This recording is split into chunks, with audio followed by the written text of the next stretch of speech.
Welcome back, everybody. So today I want to talk about my Can-Am Spyder.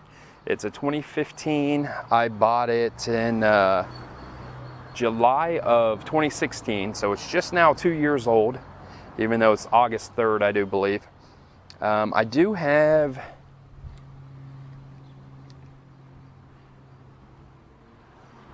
have 51,162 miles on it. I don't know if we can get a shot. And I thought this would be a perfect time to talk about how much money I put into it, what's broken on it, what has broken on it, and how much I've spent on maintenance. I'm not going to talk about any of the accessories, just what I've done to keep this thing going. And I guess I'll start with showing everybody the Spyder. So this is my Spyder. It's a base model F3, so it has the old style fenders on it, the Blue Ridge windscreen, shad saddlebags, and the BRP non-adjustable backrest.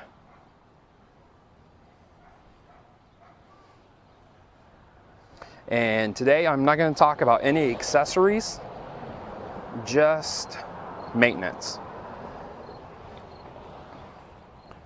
So to break it down really quick, I've spent $1,800 on maintenance on this.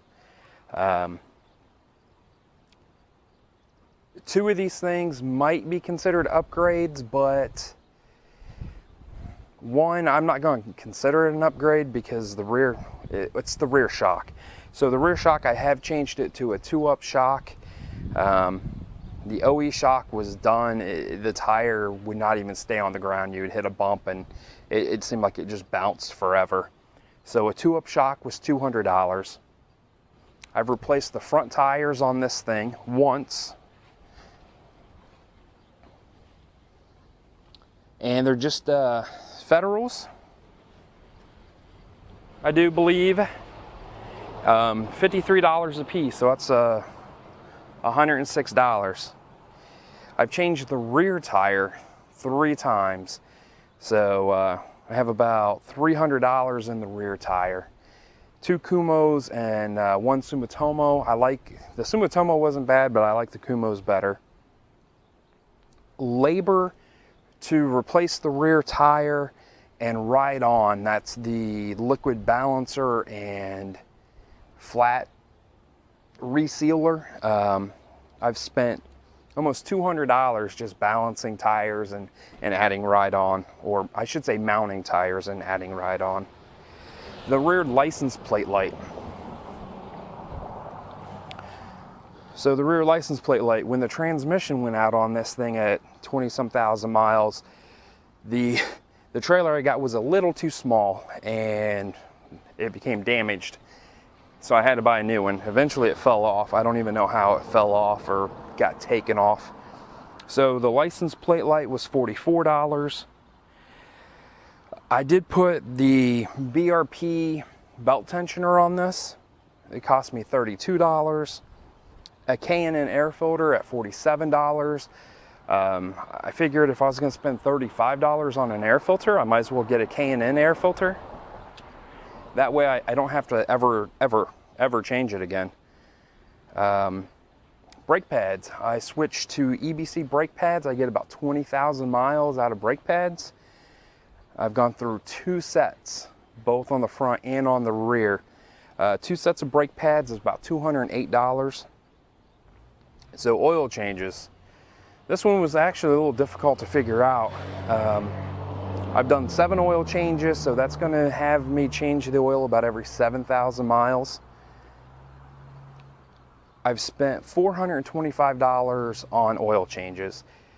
Now, BRP did cover 1 oil change for free when the transmission went bad. They had to change the oil. And then since they did internal engine work, I asked them if they could give me one of their oil change kits for half off.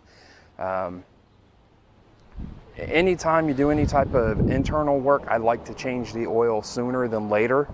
So I changed it early, and then I sent that oil out to be tested. And it came back At 6,500 miles on that, it came back caution, but it was still good. So I have $425 in oil changes, a belt. So, and I know better. I really do. I need to. I'm not gonna say it politely or. When it was getting the transmission done, they told me that there was a rock in the belt that damaged the belt. So I believe that it damaged the belt to where it had to be changed. And if you look at their invoice, it says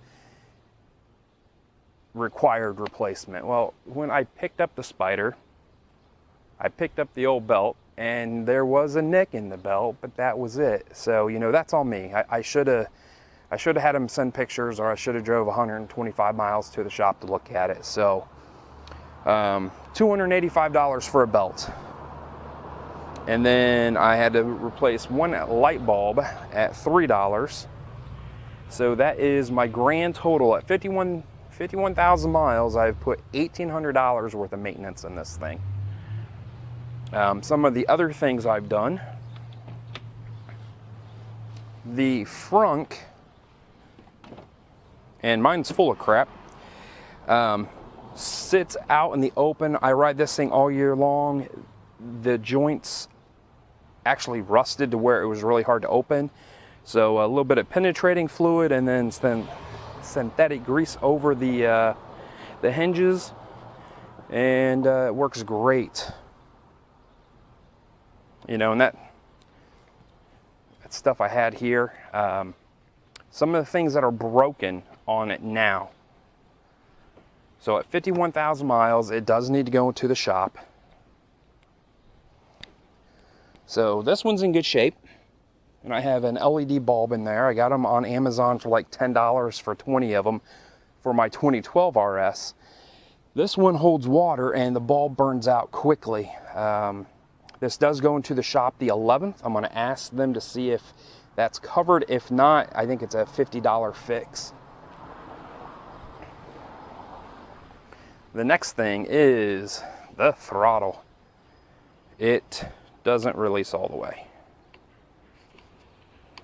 So that's getting fixed. The rear seat will not pop up anymore. Push the key down, rotate it toward the wrench. It will not rotate. So that's going to get fixed. My wife brought to my attention that she does not like the muffler and how the paint's coming off of it. I don't care. You know, if I have to, I can sand it, paint it. I painted this and this. The only other thing, and you're gonna have to excuse the Spyder, I wanted to wash it, but I have not had time, is both the rear pegs and the front pegs, the coating is flaking off. And it's on both sides.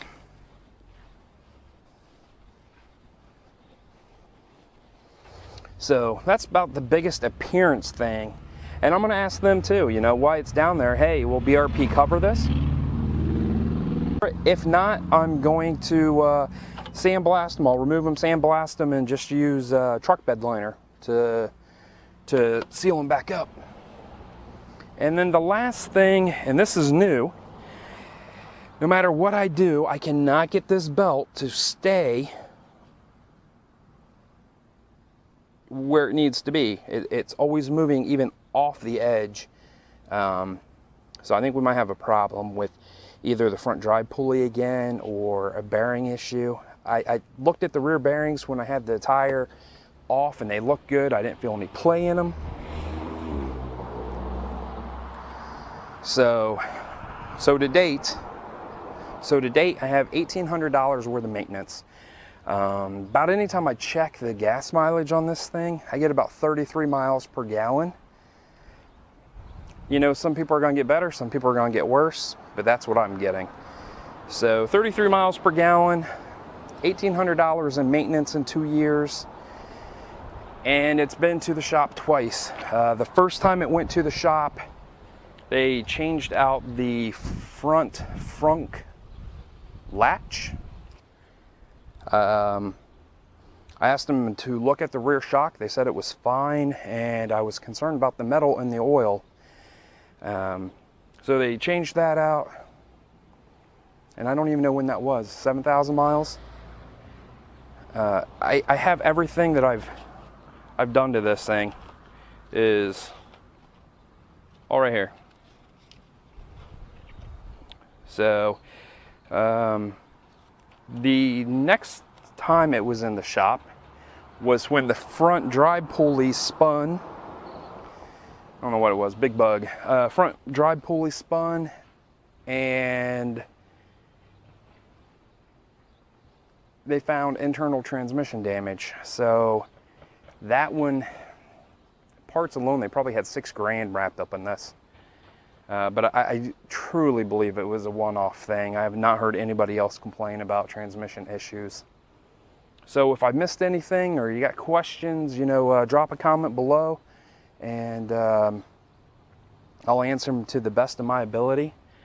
This Spyder lives in extreme conditions. I ride it all year round.